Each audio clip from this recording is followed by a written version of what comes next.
So welcome one and all.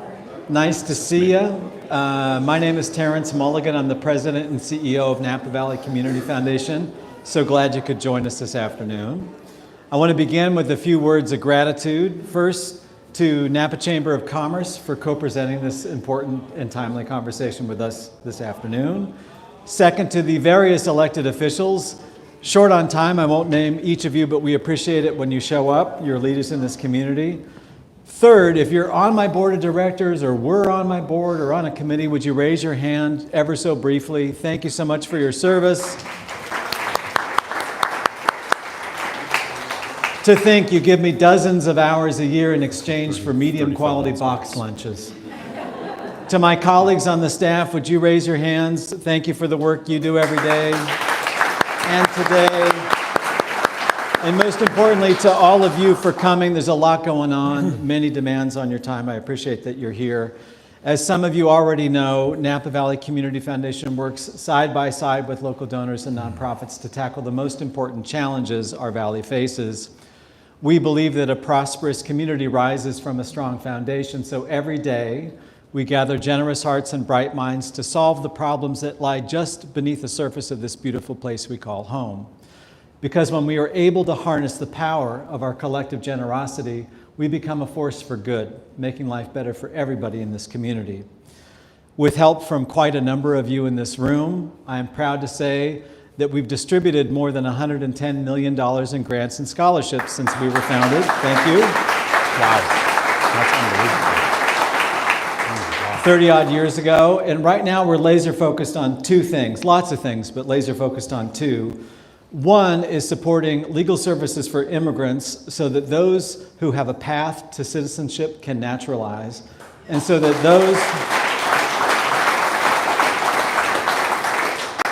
those who don't have such a path can live with less fear, more dignity, and due process under the law in this very challenging climate. The second thing we're focused on, and here I resist the temptation to name specific people in this room who have helped us in a matter of weeks raise nearly $2 million to buttress safety net nonprofits that do the Lord's work every day for working families and other vulnerable people. We're talking about elders and families, and you know, it's no picnic out there. So there are cuts in funding even before the current administration because the state's in one of these cycles and so forth. So we're going to do our best to step up and help them, and we're honored to have named the fund in memory of Elaine Jones, who was a dear friend to us and to so many. So beyond moving your money around the valley, which we are privileged to do, another important part of our mission is to try to build a stronger sense of community. And one way that we try to do that is through this series of talks that bring local people together to discuss issues that are important nationally and locally, always in an even-handed, nonpartisan way, always with the help of outside subject matter experts like our special guest this evening, Dr. Robert Eyler, a professor of economics at Sonoma State University. So today, we're here to learn more about the economic outlook of Napa County. And maybe this is self-evident, but as I run a public charity, I'm not a member of the Federal Reserve Bank. I feel obliged to say the Community Foundation cares about the economy because the success and prosperity of our region and our people is contingent upon it. So, when in doubt, state the obvious with authority is my maxim. I care about it, we care about it because local taxes fund public education, public safety, and a host of other goodies that are rendered unto us by our friends at county and city government, and all are sensitive to some degree on what's going on economically. Finally, and sort of more provincially from the viewpoint of the foundation, here's something you may not have known. If you rolled up all the public charities in this valley and said, what were their revenues last year? The number is about $1 billion across 681 public charities. Of that $1 billion, $452 million is government grants and contracts, not all local, state, federal, county, etc. And so you really can't have a robust public benefits sector without thriving government tax coffers, and therefore a thriving economy. So before I pass the mic to my friend and colleague Jerry from the Chamber, who will introduce Dr. Eyler, I wanted to offer a brief reflection on what I've observed about the economy of Napa in my 21 years of living here. So here's my take. 50 years ago, if we were sitting right here, we'd probably be sitting in like a walnut orchard or a prune orchard. The Napa of old was a beer can town, and I mean that both literally and metaphorically. In 1975, 1 year before the Judgment of Paris propelled this place into the stratosphere as a global and heralded wine region, Napa was a blue-collar community. Our major employers were Mare Island Naval Shipyard, which at its peak during the war and thereafter employed almost 50,000 people. Kaiser Steel, that proudly built the Transbay tubes through which the BART trains run to this day, Napa State Hospital and so forth. So it was the sort of place where an icy cold beer might have been the beverage of choice after a hard shift or a hard day on the job. And here I should offer that having grown up in Roseville, California, sure, today it's a regional shopping destination, but in my boyhood it was a sleepy little railroad town surrounded by pistachio orchards. I know a thing or two about people who work with their hands, because those are my buddies from high school who are HVAC technicians and cops and firefighters. That's what I mean when I say Napa long ago was a beer can town in the literal sense. Figuratively, what I mean is that income distribution top to bottom on either side was really straight. It wasn't an hourglass, it wasn't a funnel. The people who worked here could generally afford to live here. There wasn't a big swing between the haves and have-nots. And, you know, we're not going to go back to a Cold War era economy, though if I ever write a book, it might be in the form of a love letter to the aerospace and defense industries that made California prosper so much in the last half of the last century. Mare Island shuttered in, who knows, 92, 93, somewhere in there. Napa Pipe, which was the successor industrial thing to Kaiser Steel, shuttered in a year or two after I moved here, 04, 05. Napa State is still here. It's the only one, but it's different than it once was. But here's the thing. Unlike so many other places in America that have de-industrialized and found nothing to replace what once was vibrant, we made this pivot. We made this transition really quite rapidly to a different kind of economy. And here I speak of the twin engines of viticulture and hospitality. And it's served us very, very well for a long time. So we're not like that region in, southwest Wisconsin that used to have a paper mill. Paper mill shuts, population craters in 20 years. We're not like that town in northern Ohio that used to make stuff for Detroit, doesn't do it anymore, population craters. But with unprecedented headwinds facing the wine industry and our population on a slow and steady decline, our child population in particular, it seems wise to now ask the question, what could we add alongside of what we've got to broaden and diversify our economic base? So lucky for us, our guest tonight is someone who's given that question considerable thought. So now it's my pleasure to invite up my friend Jerry, who's going to help us welcome Dr. Eyler. Thank you for coming.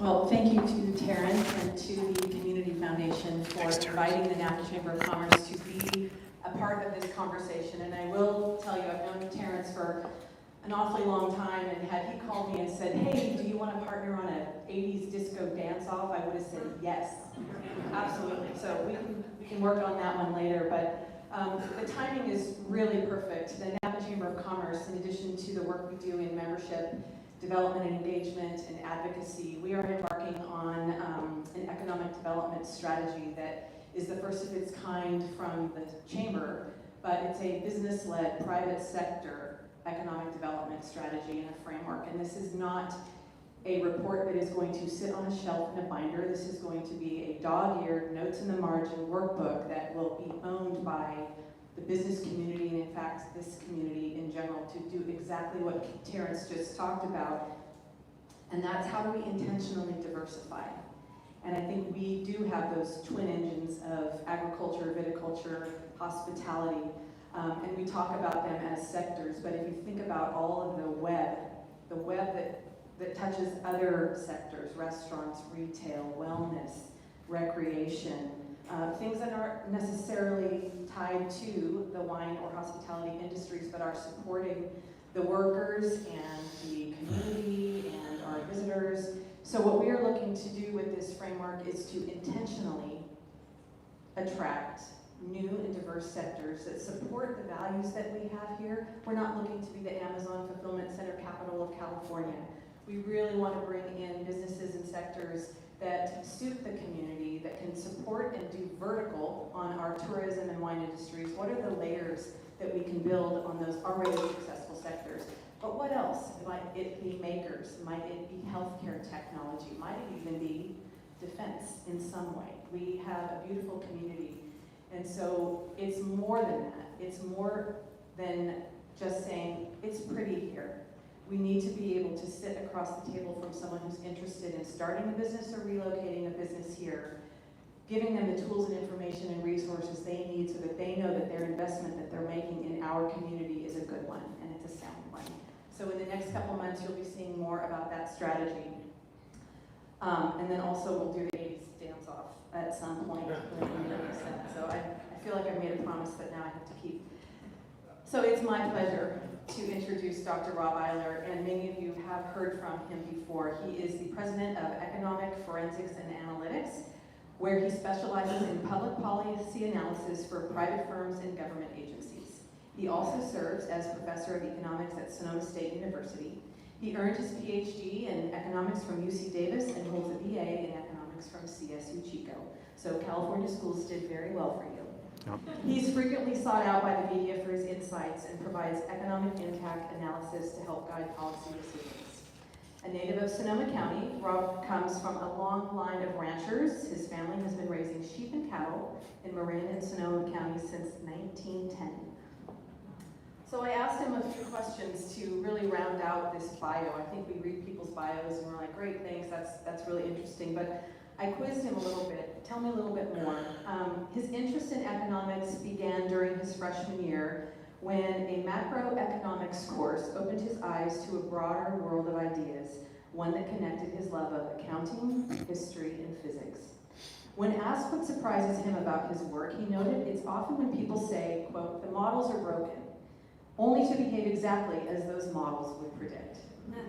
If he could offer one piece of advice, which I'm sure he could offer more, but we're all looking for advice right now. If he could offer one piece of advice for those trying to make sense of today's economy, it would be this. Assume that more uncertainty brings more cost, so plan accordingly. Certainty may be out of our control, but having our own plans in place helps us weather the storm. Not surprisingly, his favorite parts of the job are helping communities and teaching students. While Dr. Eyler says economics is more science than art, and economists are essentially trained statisticians, there is an art to explaining complex ideas in everyday language, and we thank you for that. We think you'll agree Dr. Eyler is a master artist at making the complex understandable, offering us a global perspective while always bringing the conversation back to what matters the most, our local community. With that, Dr. Eyler. Thanks, Jerry. Thank you. Well, folks, thanks for having me tonight. How are we doing? Can you all hear me okay? Is that better now? Awesome. So as we're setting up here, I'll make sure that I'm good to go on the clicker, and we should be good. So, folks, my job tonight is to do two major items. One is I'm going to try to walk us through where we are in the macroeconomy, talk a little bit about the state of California, and then talk more about Napa and what's been happening in Napa, and some of the things to both watch as opportunities and challenges here in the Valley. So what I want to start with is I want to start with the American labor market. The way I've been presenting this to folks for the last few years is in the following way.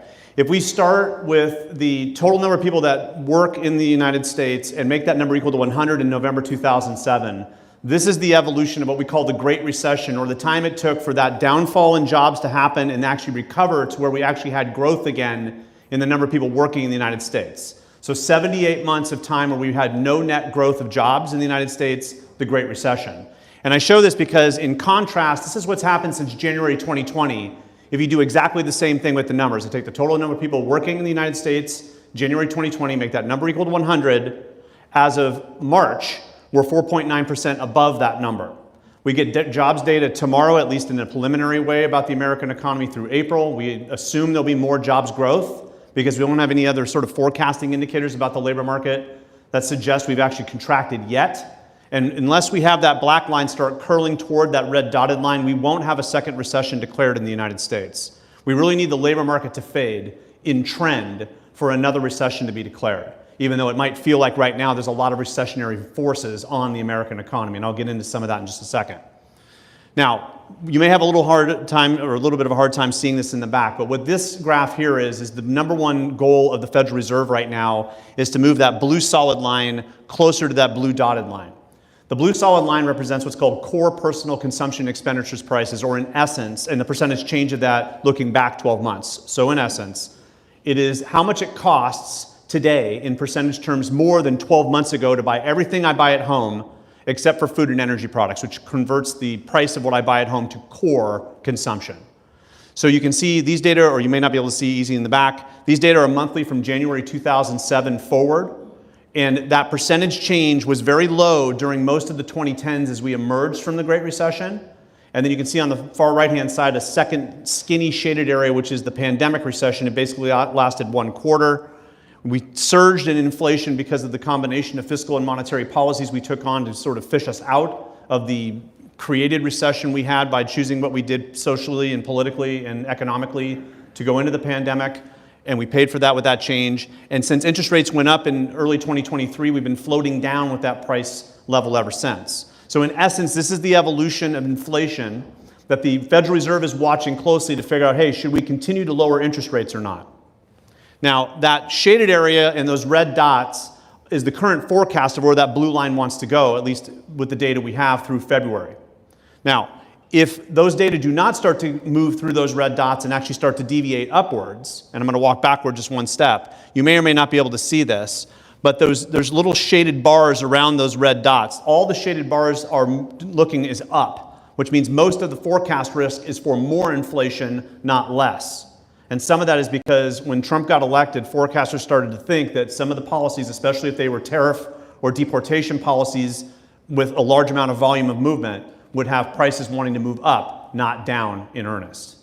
So what we're considering now is, will those changes actually start to create more inflation pressure, which then puts the Federal Reserve in more of a pinch from the original downward movement of rates and trying to provide some credit market relief, or will they have to hold and wait for the price changes to happen? We will see. And you can see here that there's that circled area. It has kind of flattened out a little bit over the last 6 months, including before the Trump administration was elected. But we just got data on this yesterday that, in fact, prices went down a little bit, according to these data, in March. But what has not happened yet is we have not had the true effect of the tariffs take place yet. I'll talk more about that in just a second.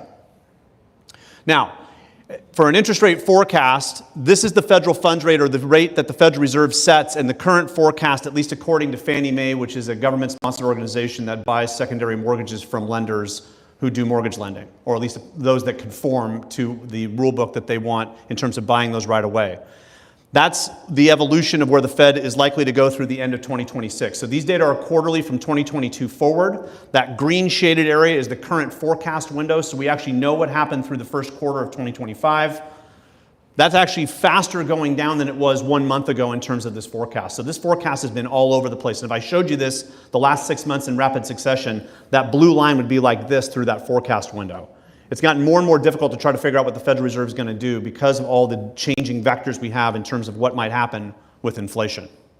This is the 10-year Treasury rate and where it might be going through the end of 2026, and that is lifting up. So when financial markets see more uncertainty, they start to bet that uncertainty is going to come to pass, and I need higher yields as an investor to pull that off in terms of actually parking my money some other place. So we've seen that 10-year or that longer-term government debt, that rate start to creep up because of those rising expectations.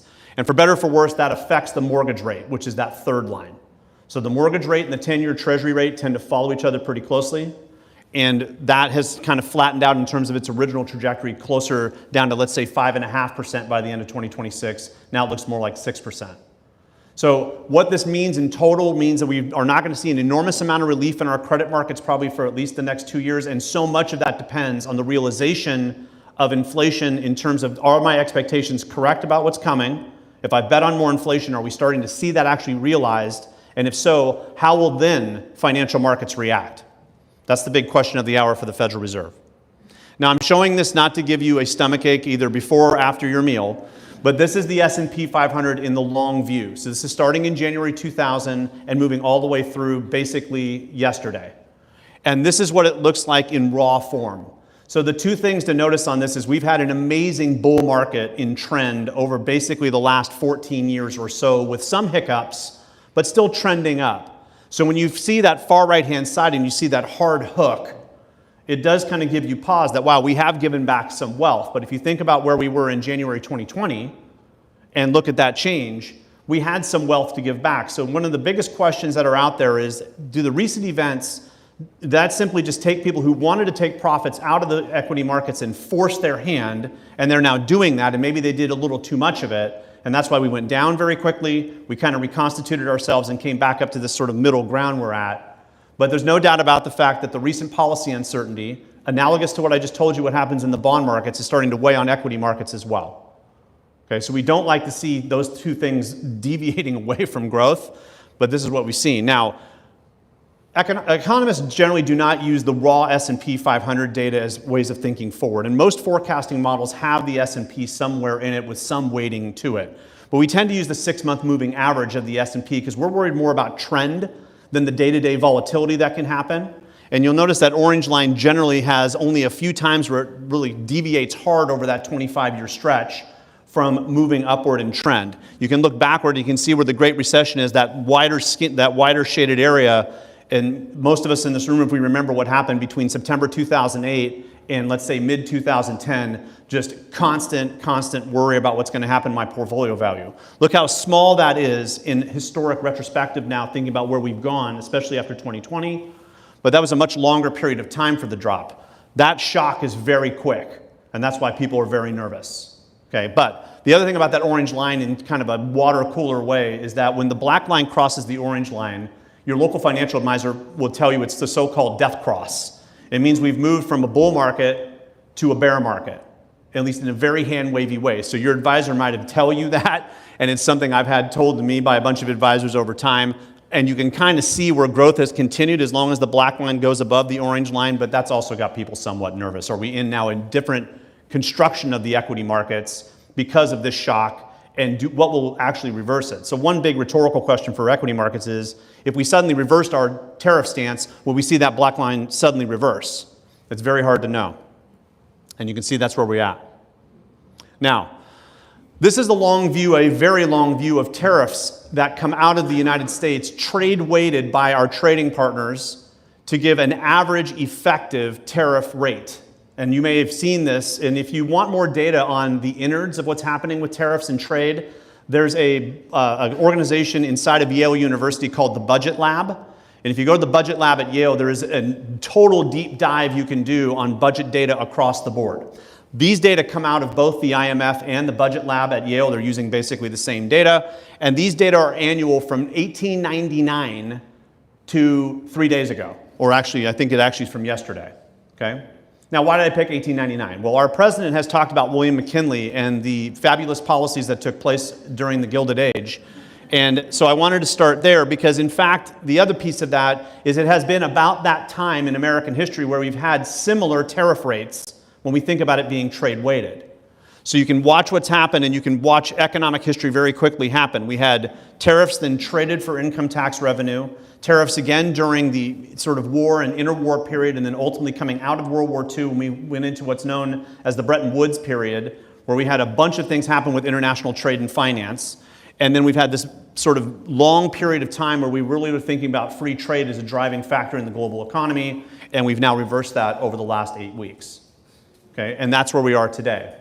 So if you look at the types of goods where they have the largest tariffs on them, they are generally either inputs in manufacturing or mineral-based. So think things like oil have seen some real changes based on the countries that have been tariffed, and things that are coming out of China, generally speaking.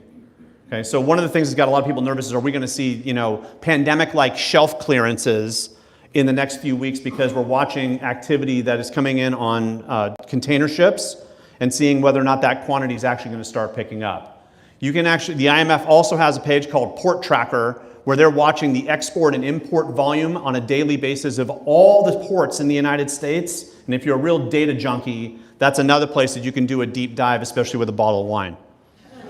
So that's up to you. I don't recommend that for most people, but if you really want to get deep, it's got data galore. Now, I'm going to show the next two slides relatively quickly because these data are actually going to change in about 2 weeks. The Philadelphia Federal Reserve every quarter asks 40 forecasters, what do you think is going to happen over the next few years in the macroeconomy through the lens of a bunch of variables. The three variables I pull out are real GDP, or what you think of as income after inflation, and the percentage change of that annually. That's what we're going to see here. I kind of reversed that animation, I apologize. That shaded area is the latest forecast, meaning where we're using the Q4 2024 data to then release a forecast in Q1 2025. Just to its left is the quarter before that's forecast. So in February 2025, when this got released, we actually had more optimism about 25 and 26 and kind of basically midland growth thinking in the long run for the American economy, fading a little bit in 2027. The unemployment rate remaining relatively low in these forecasts drove a lot of that optimism. We don't see a real labor market shock coming, and believe it or not, they don't really see much of a shock coming over the next few years. We really are in some ways reacquiring the pre-pandemic economy we had. And then those are same core PCE data there just to kind of round out the forecast. Bless you.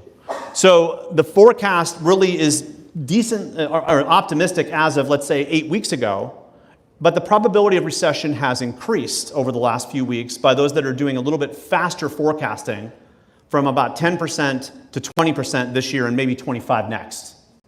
So we've seen that pick up, but we're going to see what happens, and obviously what happened in April changed the game in terms of the globalization of policy that the United States was using in terms of its trade partners. With that said, there are in fact two high-frequency forecasts that are updated on a weekly basis that forecasters tend to watch and financial markets also tend to watch. One comes out of the New York Fed, and there's about 20 PhDs in econ that are just grinding on this every day of the week.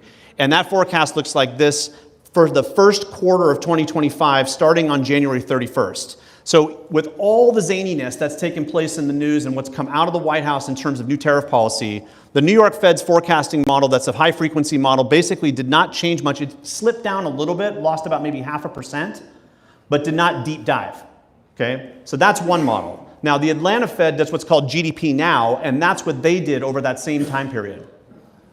It's very rare over the history of these two forecasting models that these two Federal Reserve branches, who also have another 15, 20 PhDs in econ using the same data, the same background, the same training, more or less the same model structure, come up with that kind of deviation. And it's really about weighting. How much weighting do you put on what we've seen over the last 6 or 8 weeks that suggest we are headed down?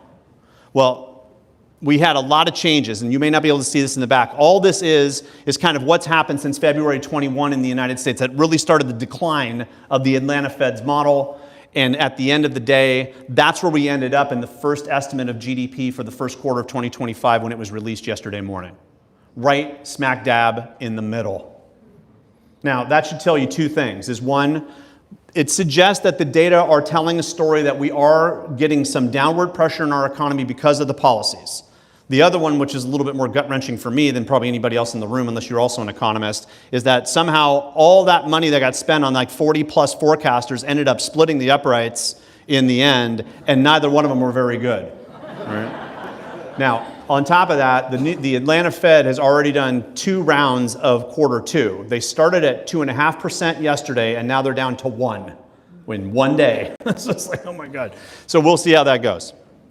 But what that does suggest before we get into California and Napa is it does suggest there's a lot of uncertainty out there. And if there's anything you can talk about right now in the macroeconomy that is most troubling, it is the general sense of uncertainty that is permeating financial markets, forecasters, and the unknown of what the Federal Reserve is going to do with respect to monetary policy. But we have not really seen much change in the labor market yet. Even if you see tomorrow that if the jobs data come in a little bit more poor than we expected, there's no need to totally panic yet, but it does suggest that there's a little bit of a twist starting to form in the labor market. Okay, and whenever you hear the data, like from last month, it usually is very dirty, will be revised, and it's from a set of surveys that they have to go back and reconcile. So you should not also tip your life on the month-to-month movements in the labor reports. But it will make a lot of news tomorrow, win, lose, or draw. Now, if you look at California's labor market, these data are about 5 weeks old. That blue line shows the monthly movement in California since January 2010, seasonally adjusted. And the reason I'm telling you this is we've had an enormous swath of data come out about the state the last 2 days also. But I'll get back to that in a second. So the blue line has just finally, at the end of 2024 and early 2025, gone above where it was before the pandemic. So this is the sum of people who are either looking for work for themselves, or have a job with somebody else that live in California, okay? The chunk of that work for themselves or have a job with somebody else, regardless of where they work, but live in California, are the employed Californians there. When the space between the blue and the orange gets wider, unemployment starts to go up in California or anywhere. And I'm going to show this again for Napa in just a second. Okay? This is the number of people who work for a California-based employer. Now, 6 months ago, California EDD, which is after the Bureau of Labor Statistics does its work, is really the genesis of our so-called labor market information that ends up going to your elected officials' desks in Sacramento. 6 months ago, that black line was above the orange line. What the idea was that we were estimating that more people were working for California-based businesses than Californians that had a job or working for themselves. And that's because we've been hiring from outside the state for some time. And we'd finally done that flip. In this revision we had about 2 months ago, they sorted that out somehow, though I'm a little concerned about how that modeling took place. But that difference is at its smallest point in California's recorded economic history. Okay?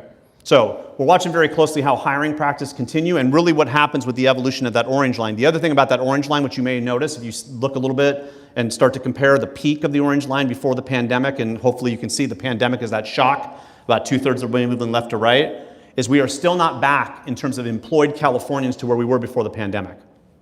Okay, now watch what happens with Napa. There's the labor force, why do I have these out of sync? I'm sorry. There is I actually have them wrongly colored. That's terrible, bad economist. So this is the labor force. These are Napans who are looking for work, have a job, or work for somebody else. That's the chunk of Napans that have a job or work for themselves. And then this is the number of people who are employed in a Napa-based employer. Okay? Now, is that shocking? That we have a lot more people working in Napa than Napans that have a job or work for themselves? I hear a little rumbling, I don't know, what? Right? These colors are already jacking me up because they're wrong anyway, so what's going on here? So this isn't partially the explanation of why we have so much inbound commuting into the valley every day from points beyond, okay? We have more people working in Napa than Napans that have a job or work for themselves, which means we are net importing people, which is sort of the vagaries of growth, right? As Napa has grown, it's grown beyond its ability to hire within, or that people here who live in Napa won't necessarily take jobs that are offered in Napa, which is its own sort of socioeconomic issue. Now, if we look at across California, this is what it looks like from January 2020 to January 2025 in terms of jobs growth.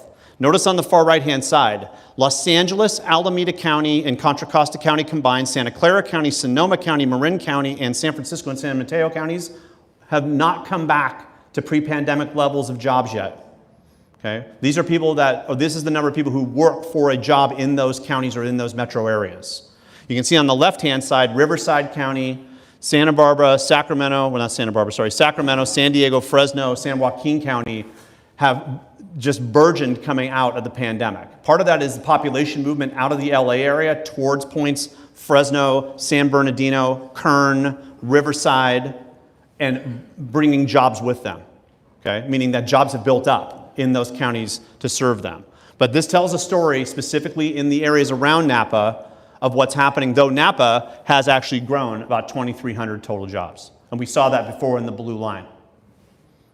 Okay, now, if you look at the forecast for unemployment in Napa County, that's Napa's forecast, take that back, that's Napa from 2000 forward. So the far right-hand side is basically the forecast and sees the unemployment creeping up. Two reasons. One, we do see people moving here that may find it harder to find a job in terms of those that look to be working, but it's just also the cost of living here, relatively speaking, is going to slowly erode the labor opportunities. And then you're going to see here for California, California is generally higher than Napa, but it looks like it's going to actually creep down a little bit in unemployment. But don't let that freak you out. That is still very, very good if you look at the long view. Even in 2028, if we end up with about 5% unemployment in Napa, that's not a bad outcome. okay? This is industry employment, or the number of people working for a locally based employer. For Napa, that looks like it's going to continue, but California's seeing a little bit more growth. We're kind of hitting capacity here in Napa to a certain extent about jobs growth, but it's going to still sort of truck along. Okay, and a lot of that's going to depend on how economic development happens, and Jerry articulated what they're doing at the chamber in terms of a broad-based look at economic development. That fruit gets born, it'll look more like California's growth than, let's say, than the current Napa forecast. Okay, and these are index numbers to kind of compare apples to apples in terms of percentage change in each one of those areas rather than the numbers in, let's say, raw form. Okay.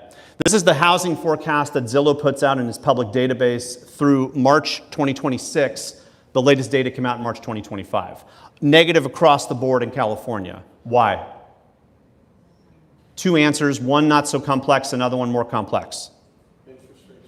Interest rates are higher, and they look like they're not going to come down, which is going to put a little bit more pressure on the supply side than the demand. But I just gave away the second answer, which is real easy, is that supply of housing is going to be greater than demand, thus prices are going to come down, right? So that should not shock you. The point is that we've seen some downward pressure. Now, if you look at this, there's a bunch of different things we could have talked about here. But look at the names, if you can see them on the far right-hand side. You recognize any of those?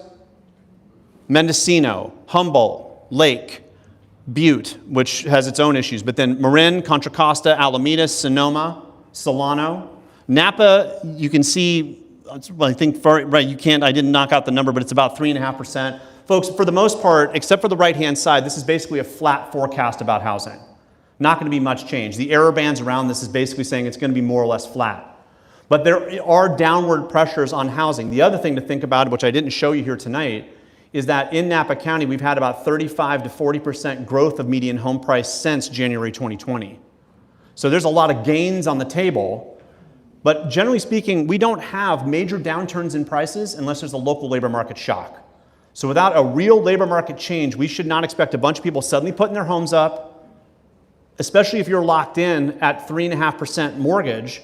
What economic incentive do you have to start pushing your house up for sale en masse if there's not a lot of layoffs and there's really no change in the credit market? And I usually take hands now about how many people have a sub-4 mortgage that they refinanced over the last few years. I guess I'll do that now that I said it out loud. Okay, so y'all did what you should have when rates went down. That's good. Okay. So what I want to show you now, though, are some demographic data, and then we're going to talk about some of the things to wrap up about Napa that are a little bit more specific. This is the population pyramid for California as of 2025, and unfortunately I showed this. The data just came out and got revised today from Department of Finance, but not really going to change the general trend. These are supposed to look like Inca ruins, meaning that we want a relatively wide bottom because we want indigenous labor supply to be born through our babies and then one generation later suddenly be workers that stick around. And the more this looks like an ice cream cone, the more we're going to have a problem with two items. Is one, finding workers, and then an aging population that's going to change the consumption profile in our counties, in our cities, and ultimately in our state. So this is 2025 in the current situation. You can kind of see that hole in the middle. That's your kids or your grandkids going to school, then leaving in that gap, and then people trying to come back after they find out that California is better than the snow in Chicago, right? That's 2050. So you can see it's all sort of rising up, okay, getting older. So one of the things that this is true in most of the emerged world around the world is that we're all aging. Okay, between our ability to afford medical care, medical science in general, nutrition, and the nature of what we do for work, we live longer than the last few generations. What's that mean? That's a rhetorical question. We could have done the whole night on just this slide, but that increase is something to watch. Now here's Napa. That's Napa in 2025. Actually relatively smooth, but you can see some of the bumps and clunks, and you can see it's got a little bit more weight at the top. And then this is what it looks like maybe in 2050, at least in the current forecast. So Napa, if you look at Sonoma, Marin, and Napa as kind of a North Bay, triumvirate of what we see here in this region, Sonoma and Marin have much larger aging problems than Napa does. That's because in some ways we have sort of Solano County providing us with some demographic relief here in the valley.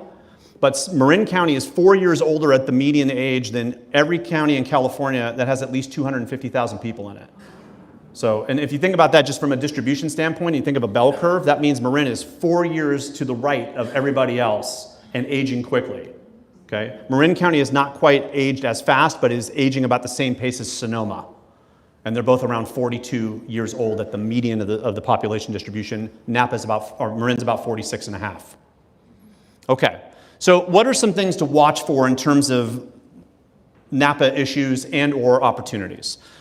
Unfortunately, you can't see this. I'm going to send the slides to Caitlin. You can look at this slide. There's actually a little report that you can get, which is called a DTC report that comes out of Sovos and Ship Compliant. If you want information about the wine industry, Sovos and Ship Compliant is an amazing source of data about what's going on. But they did a report basically about what 2024 told about the future in terms of the wine industry and more specifically about direct-to-consumer, which if you think about the economics of what happens in Napa County, we're very split here between classic winery movements and the movement in terms of direct-to-consumer. We want foot traffic. We want more people in wine clubs. We want to be selling more wine at full retail. And we need all that to happen to make that circle kind of close. Well, tariffs have changed the game a little bit. Okay? Now, how much they have changed the game, we don't quite know yet. But when we see Canadian liquor control boards pulling wine off shelves, and we see shipments not going, or we see people walking away from wine clubs, that's going to start making for a problem, not now, but 6-8 months from now. Okay, and we already kind of went through a shock in 2024 we have to think about also. So one of the biggest question marks looking forward is, will we see structural change in the industry? We've already seen it. We've already seen the beginnings of consolidation. That movement was already happening. But as I'll talk about at the end, the biggest question mark in terms of the wine industry and something to watch is how much we really depend here, both up valley and down valley, on the wine industry in like its larger form, not in its tourism form. And those are two related but somewhat different ideas in terms of how it can drive a local economy. If we think about travel, I'm going to show you two pieces of data that are relatively new. This is the movement from March 2024 to March 2025 in raw form of the so-called occupancy rate as estimated by Smith Travel Research, with Palm Springs, Napa County, Monterey County, Sonoma County, South Lake Tahoe, Marin County, and San Francisco moving left to right. So Napa County is the second installment moving left to right. Okay, down over that time, somewhere on the order of about what it looks like to be just under 10%. Okay, then that's occupancy rate in the current supply that was counted and sampled. This is it over a 6-month moving average, rather than just the raw numbers. So if I take the last 6 months and compare it to the 6 months that ended in March 2024, occupancy rate is actually up. So Napa for right now is playing with a little bit of house money about how 2024 ended, but it's fading. And if we look at another data that takes what the hotel charges and multiplies it by the occupancy rate, which is known as the revenue per available room, or RevPAR, same basic dynamic because they're related. But the good thing is over that same 6-month period, RevPAR is up in Napa. Again, that second installment, but it's fading. Okay? So one of the big concerns in the Valley is going to be whether or not the sum of the parts at the national level, at the global level, are actually driving people away from travel. And another thing that we'll talk about right at the end very briefly is that our equity market's something that actually drives decision making for people to get on a plane or to get in their car and come up here versus any other market.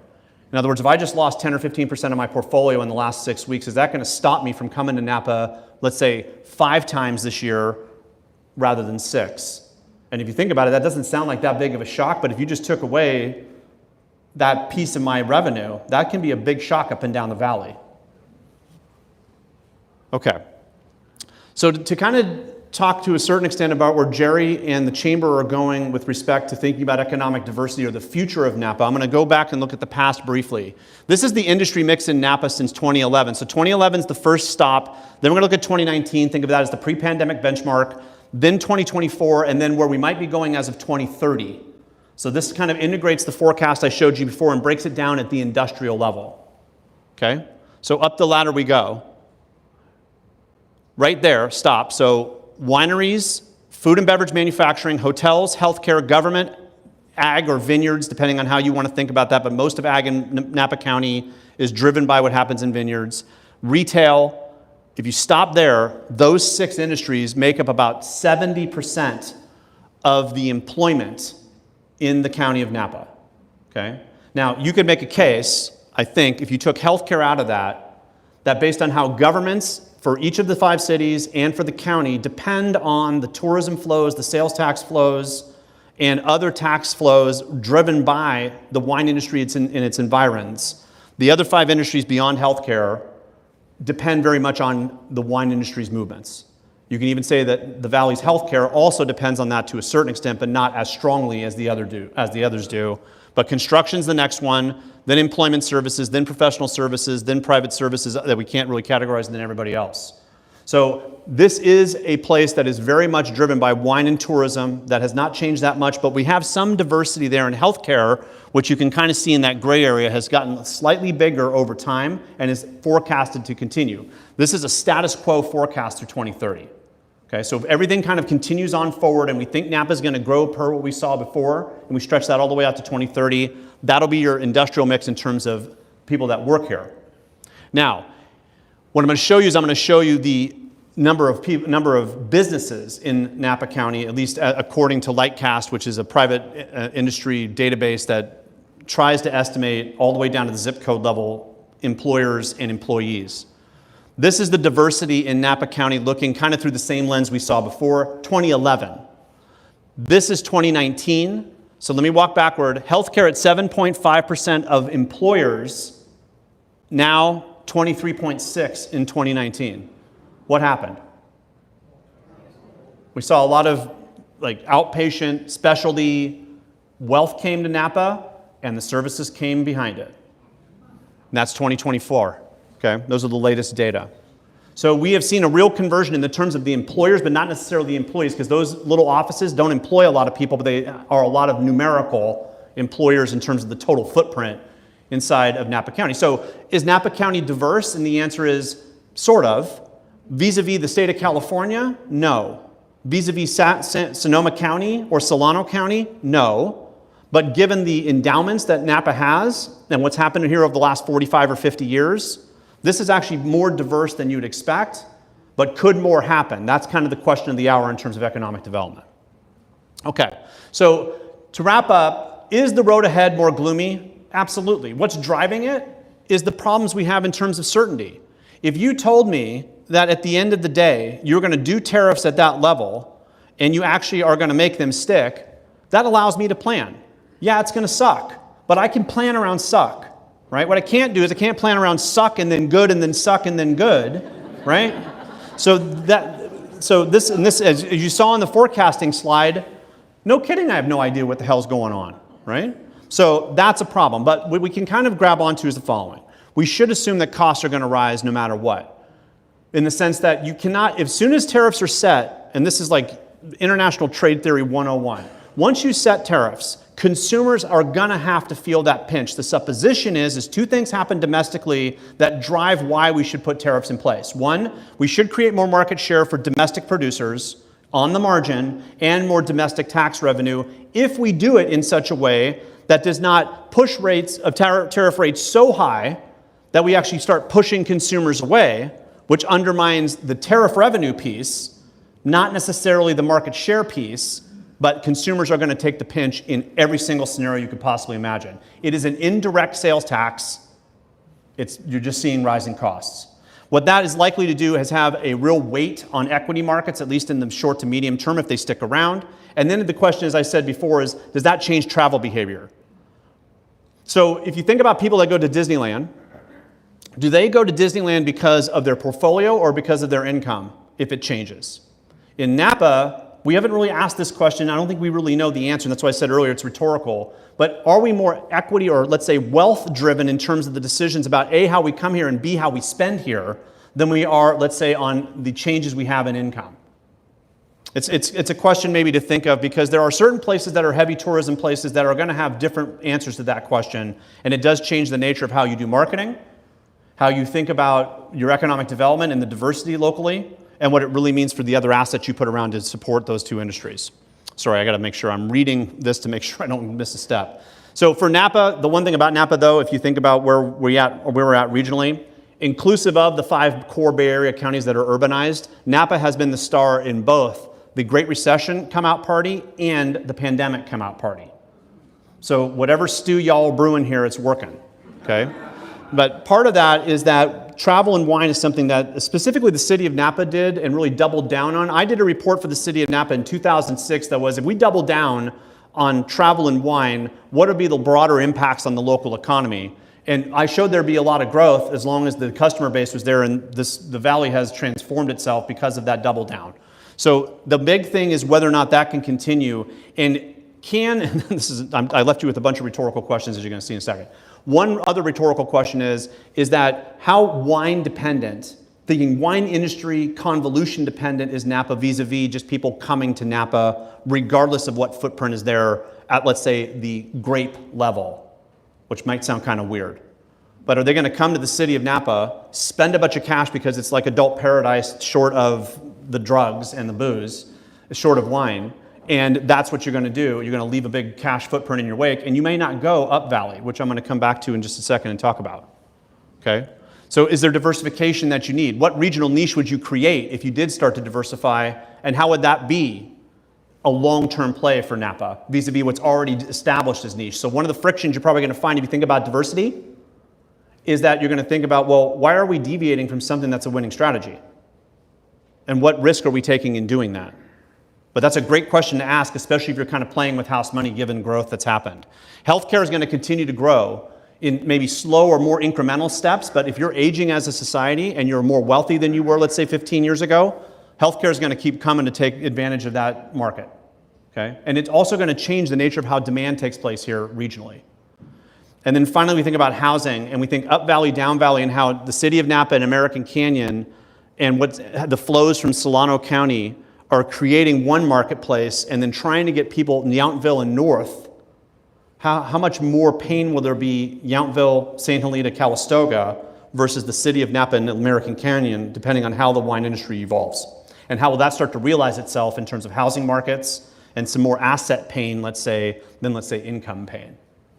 So one of the things I really try to leave anybody I talk of Napa with is that there needs to be more regional cooperation than competition. Up Valley and Down Valley have to talk to each other more often and think about a regional strategy. And the Community Foundation, Visit Napa Valley, the Napa Valley Vintners all do a really good job in selling the valley, up and down. You've got to keep that going or you're going to get in big trouble later, especially if one part of it, the Down Valley, is really looking to change its economic direction while Up Valley still looks like it did 35 years ago. Folks, with that, I think we do have a little time for questions. Do we? We do. Awesome. Okay, great. Thank you so much for having me.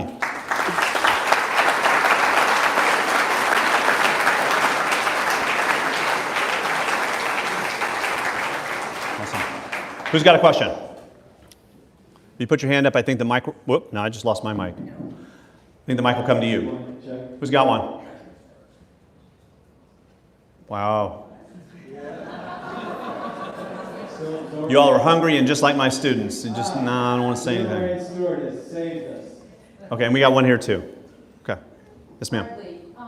But I was in a meeting earlier today at which we discussed the fact that in some short time, American Canyon's population will be the largest part of Napa County's population. Wow. Larger than the city of Napa? Yes. Hmm. So I think and or against Up Valley plus Napa, right? So I think we need to think about that. And then my question is does the healthcare percentage, which I think surprised a lot of us, to me a big piece of the potential problem or anticipated problem is where do all those people get to live? And Who work in those medical offices? They're coming in from outside, 100%. Okay. Yeah, so, but now, and I'm going to say something that might not be too popular, but I feel like the economics are there. It is very difficult to build your way out of that problem unless you build housing that will only be demanded by a certain subsector of the economy who you believe would be the employees that can't find housing here. What you'll end up doing is you'll end up building these 800 square foot homes that you think are going to be demanded by people because they make lower wages, which is actually very discriminatory if you think about that mentality. And what it'll be me at 80 years old because I want to be closer to the wineries. Because I intend to live to like 110 and I got 30 years of drinking ahead of me. So housing policy, if I'm back here 10 years from now and Taryn has me back again, we'll be talking about housing too. That's why I was very light on housing tonight, because we could have just consumed the entire time tonight. Why aren't they building more housing? Or why should they be building more housing? Don't build more housing. I already made $1 million on my house. I don't want to lose that, right? In that little chunk, right? I don't get pissed when I make 10,000 and I thought I was going to make 100. I get pissed when I lose 10,000 and I thought I was going to make 10, right? People are really nasty about the loss. They think the gain is just coming by God. So that's something you need to watch out for in terms of the political friction around housing as time goes on here. It's going to get worse, unfortunately, before it gets better. Yes, ma'am. When you were referring to wealth versus investment, is there an age range that goes with either of those groups, or is it across the age spectrum? It's kind of across the age spectrum in the sense that, is Napa going to be a place that if I was 28 and only coming to Napa one time a year and I lived in San Francisco, when I turned 35 because I had some liquidity event or I now have generated more wealth based on where I work, am I now coming to Napa twice? Not because my income has changed dramatically, but because I now have this wealth backup that I'm using in my mind. I'm thinking, well, my worst case is I'll fall back on the wealth if I have a cash flow problem. If I don't have a cash flow problem, I want to enjoy my life.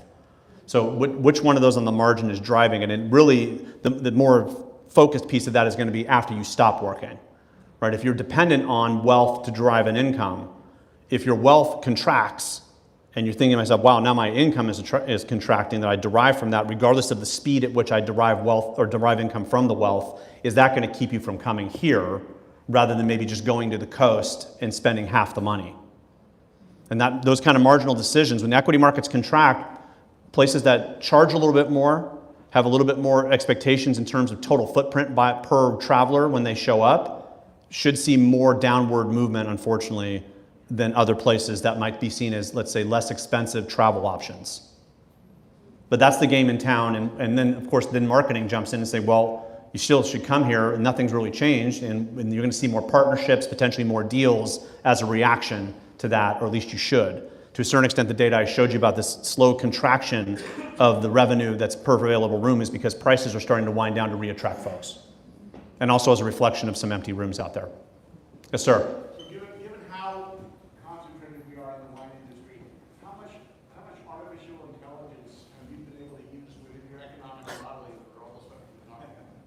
So I'm sorry, say at the end again about AI and my use of doing what?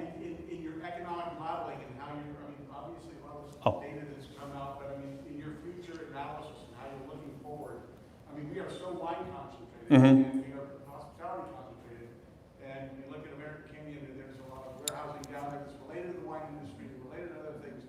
How do you use AI to help us get to the next step? You could use AI to start to maybe search for places that have similar traits to Napa Valley in terms of having a rural, agriculturally driven component with relative wealth where that is concentrated, a not urban core, but kind of a suburban core in the city of Napa, and then more of like an industrial city that would be seen maybe as more American Canyon historically, but is a place where you're seeing more diversity in terms of the economy and not necessarily what the rest of the county looks like. And use that as a search function within AI to say, A, what are some places that kind of look like this? You may find there's very few. And then B, what have they done from an economic diversity standpoint and or what has been their pathway to greater economic glory? And is it something that we actually would find palatable here in Napa? You could do that. I have not done that personally yet. We got another one back here. Sorry, the mic is here. Oh, that's okay, great. Mm-hmm. Even before the tariffs came into the picture, there's been a lot of concern about trends in wine consumption with the increase in cocktails, craft beer, lower alcohol consumption in general among younger people, and the trend away from heavier red wines. There are lots of headwinds that we face, even if the tariffs never happen. So doesn't that make our diversification push even more urgent? You could make that case, and I'll repeat the question just in case you couldn't quite hear it. So the question was, weren't there general headwinds in the wine industry that even with the tariffs, which may have exacerbated those headwinds, shouldn't that put a little bit more oomph behind whatever economic diversification is going to take place because we might need it sooner than later? Is that a decent recharacterization of what you asked? The answer is that yes, it should if you believe, A, that you actually are dependent on, let's say, the core wine industry and not, let's say, the consumption portion of it that might be driven by forces that are less easily affected by what's going on in the markets in general. Because people are still going to want to travel here and kind of go to a food and wine mecca where what's happening with the production of wine and let's say more on the distribution side of how it's sold in total volume may not affect Napa as much in terms of, let's say, the core economy of Napa. Is it going to affect certain parts of Napa County in different ways? Absolutely. Those that have more of an agricultural bend, especially see a contraction in the number of wineries and employers. We start thinking again, Yountville and North versus Yountville South. It's going to be a little bit different ballgame. We'll have to see. But if you think about what's been going on in the wine industry, are there some structural headwinds and some change coming? The answer is it seems that way, yes. We don't know whether or not, let's say, when my daughter, who's 17, turns 25, will they now suddenly, because of some unknown piece of information, twist toward lighter red wines that are actually with alcohol in them? And I can talk about the whole time of, I can't imagine anybody drinking a zero alcohol Pinot or Zin or Cab, but that's a sidebar conversation. The point is will you see that, and will the wine industry react in such a way to try to market to my daughter's generation in such a way of talking about lifestyle more? Will we have a reinvigoration of, let's say, the French paradox and the health aspects of wine vis-a-vis the buzzball or other so-called RTDs that have come into market and taken some of that market away? The hard seltzers, which if you like them, please forgive me. I don't know how anybody drinks that stuff. Those kind of things. But are they penetrating market and are they making for a lot of market problems? Yes. Are they going away anytime soon? No. So the wine industry has got to figure out how it's going to react. We've been playing with house money because of what happened in DTC, basically 2020, 2021, and 2022. And we didn't think about, wow, this is actually going to end. And when it ended hard. So I did a forecast like 18 months ago and I said, it's going to end, but it won't be as shocking. And then 2024 happened. I'm like, oh boy, here we go. Right? But that's something we need to think about. Do we need to market ourselves in a better way that we're thinking more about the full lifestyle piece again rather than just pushing product through channels? Rob, we have one more, then I'm going to give Ken the last word and invite people who have other questions to just step up. And folks, the other piece too, just as a sidebar, is if I don't get to you, you email me, I'll take care of you. Thank you very much. So you touched on something of great interest to me and I'm sure others in the community, and this kind lady also emphasized it.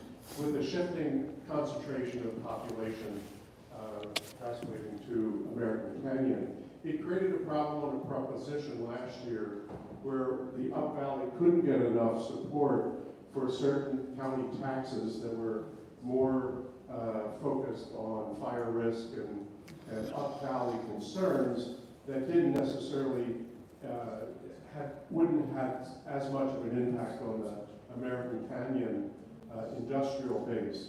So it creates quite a dichotomy in the county, and you said, we've got to figure out how to work Up Valley, Down Valley. It's probably out of your bandwidth, but that's a really interesting dilemma. And it's a hard one to solve because it's pretty entrenched when you think about the viewpoints that live sort of between here and Calistoga and south of Napa. And Napa, the city of Napa is kind of pinched in the middle in terms, I think it's pretty mixed perspective for up and down valley. But just got to have more conversations and try to find more bridging at the end of the day. And that's not the only problem to solve. We're big fans of building bridges at the Community Foundation. Thank you. Thank you.